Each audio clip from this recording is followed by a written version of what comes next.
जो है इस वीडियो में वो बेस्ड ऑन नर्स्ट इक्वेशन है। तो इस इक्वेशन को देखें, बिकॉज इसमें है Zn को रिएक्शन करवाया गया है हाइड्रोजन के साथ और ये Zn2+ बना और H2 गैस रिलीज हुआ। Now everything is given, E value is given, E not value is given for zinc as well as for the hydrogen. Zinc का भी कंसंट्रेशन दिया हुआ है और प्रेशर ऑफ द गैस दिया हुआ है, क्योंकि कंसंट्रेशन गैस के केस में जो है प्रेशर मोस्ट सुटेबल। और ये सब देने के बाद इसमें पूछा जा रहा है कि find the pH of the acidic solution. तो ये जो पूरे रिएक्शन हुआ है उसमें उसका पीएच कितना है तो सॉल्यूशन का इन द बीकर, और इसमें हाइड्रोनियम जो आयन है उसका कंसंट्रेशन कितना है। ये दोनों चीज हमें इससे निकालना है। ना अगर हम इस रिएक्शन को देखें तो already we discuss about redox reaction, जिसमें दो रिएक्शन का कॉम्बिनेशन होता है, एक रिडक्शन हाफ और दूसरा होता है ऑक्सीडेशन हाफ। तो इसको हम पहले रिडक्शन हाफ को इसमें से निकालें। रिडक्शन हाफ रिएक्शन तो इसमें जो बना है वो 2H plus aqueous plus 2 electrons जब आपने इसके साथ ऐड किया तो ये बन गया H2 गैस। इसी तरह oxidation half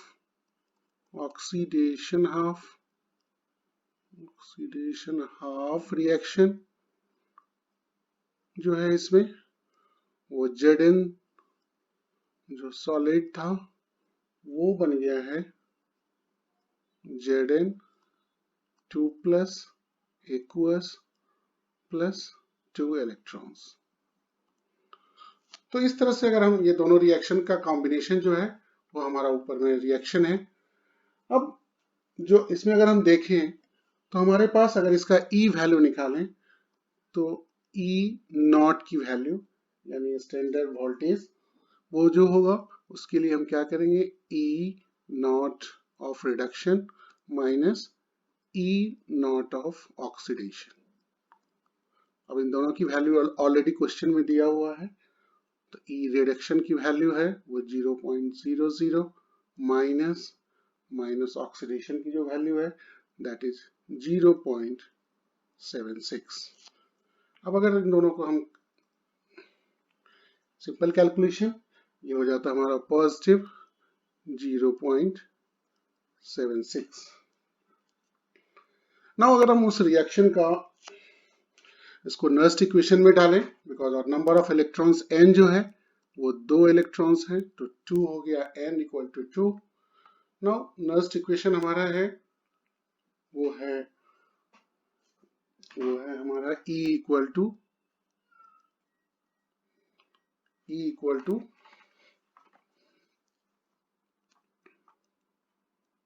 E not minus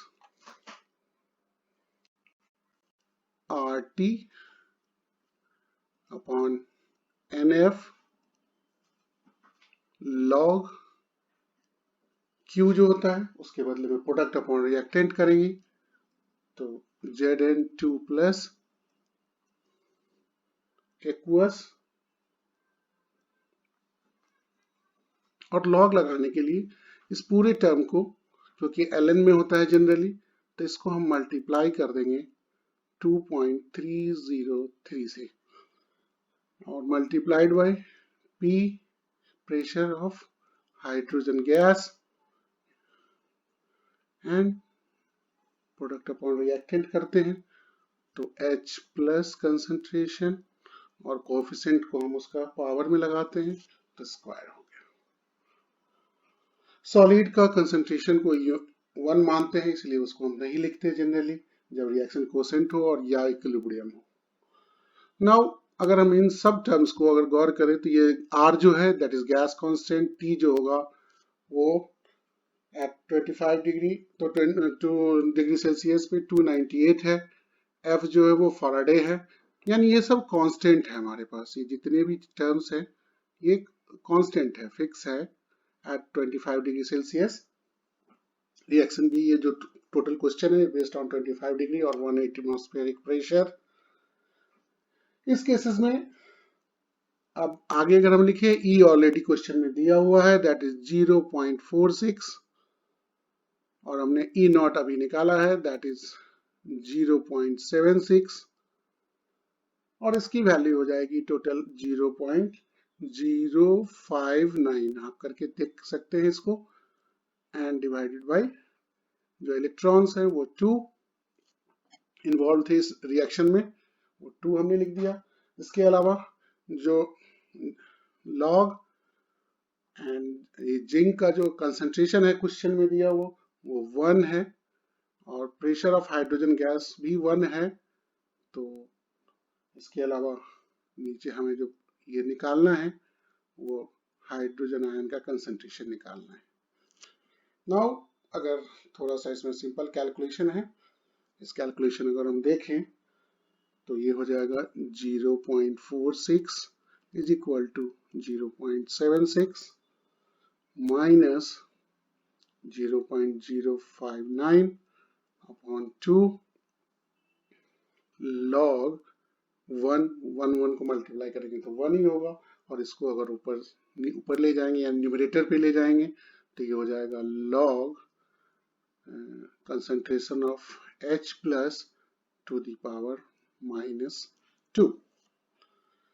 इसको हम लॉग के केस में माइनस को जो है वो हम आगे लेके चले जाते हैं, मल्टीप्लाई हो जाता है जितना भी लॉग हो, so that is 0.46 is equal to 0.76 minus 0.059 upon 2 multiplied by -2 log H plus concentration.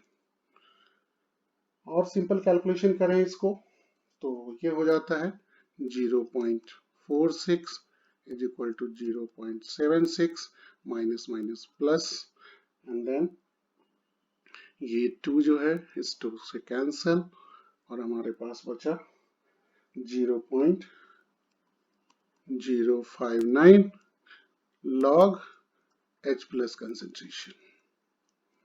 अब अगर हम सिंपल अलजेब्रिक कैलकुलेशन करें तो हमारा ये हो जाता है 0.46 minus 0.76 is equal to 0.059 log concentration of H plus और अगर इसको माइनस करेंगे तो minus 0.30 equal to 0.059 log H plus concentration. अब अगर हम इसको log H प्लस कंसंट्रेशन लें तो ये हो जाएगा माइनस 0.30 डिवाइडेड बाय 0.059। अब अगर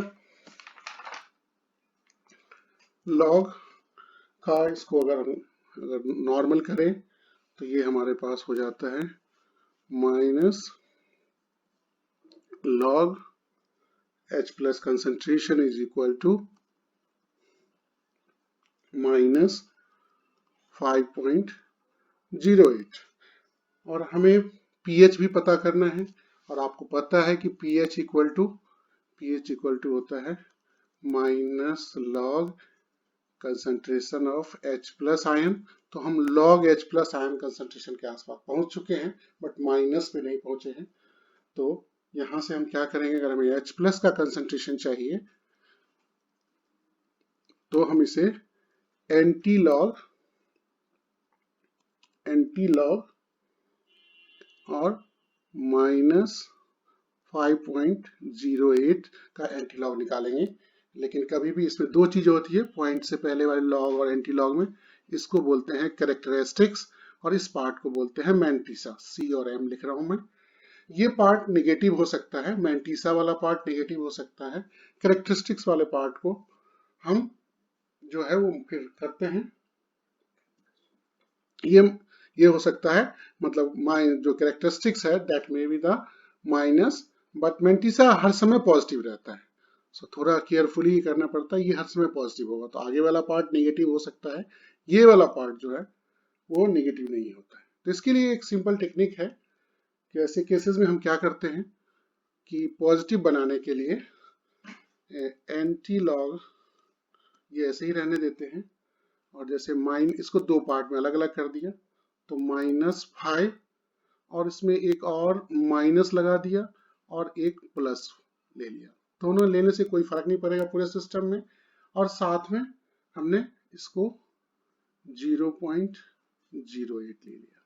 उसी टर्म को 5.08 को हमने दो जगह बांट दिया है, एक 5 को अलग कर दिया और 0.08 को अलग कर दिया, बीच में हमने -1 और +1 लिया। ये टेक्निक है जो आपको केयरफुली करना होता है, ताकि आप जो कैरेक्टरिस्टिक्स है उसको आप नेगेटिव जितना चाहे कर सकते हैं। तो इसको हमने लेकिन इसको हमने नेगेटिव करके एक्चुअल पॉजिटिव वैल्यू निकालने की कोशिश की है। तो ये थोड़ा केयरफुल रहना पड़ता है एंटी लॉग में, जनरल जो कंफ्यूजन होता है। तो अब हमारे पास ये हो गया एंटी लॉग -6, और इसका जो अगर 1 में से इसको घटाएंगे तो that will be equal to 9.2। तो ये ओवरऑल करके देखेंगे तो ये हो जाएगा। इसको हम जो -6 होगा उसको हम लिखते हैं एंटी लॉग 6 बार 0.92, और जब हम इसका एंटी लॉग चेक करते हैं तो 92 का चेक करेंगे जो हमारा H+ कंसंट्रेशन था, क्योंकि बीच में हम थोड़ा सा डिविएट किए थे H+ कंसंट्रेशन से। How to solve the log and anti log, जिसके ऊपर मैंने थोड़ा ज्यादा कंसंट्रेट किया था। तो थोड़ा ध्यान देना है इसकी कि जब भी निगेटिव आए तो बी केयरफुल, पहले कैरेक्टरिस्टिक्स को आप निगेटिव ले सकते हैं, जो मेंटिसा होता है वो हर समय पॉजिटिव होता है। ये थोड़ा ध्यान देना। इसके लिए हम क्या करते हैं, जस्ट ये टेक्निक है कि -1 और +1 लेते हैं, कैरेक्टरिस्टिक्स में -1 को जोड़ देते हैं और मेंटिसा में से एक्चुअल 1 को, पॉजिटिव 1 को घटा लेते हैं, और ओवरऑल जो फिर बचता है, जो माइनस अगर है तो माइनस को बार लगा के डिनोट करते हैं। और इसके बाद हम उसके एंटी लॉग के चार्ट में देखेंगे 92 को, 92 का 0 को, और आपको वहां पे दिखाई देगा 8.31, और मल्टीप्लाइड बाय जो भी कैरेक्टरिस्टिक्स में लिखा हुआ है उसको हम उसका पावर में लगा देते हैं, 10⁻⁻6 मोलर। तो हमारे पास यहाँ पर ये चीजें हो गई। साथ में हमारे पास जो कंसंट्रेशन था यहाँ पर पीएच का जो हमने लिया था, तो H+ कंसंट्रेशन भी हमने यहाँ पर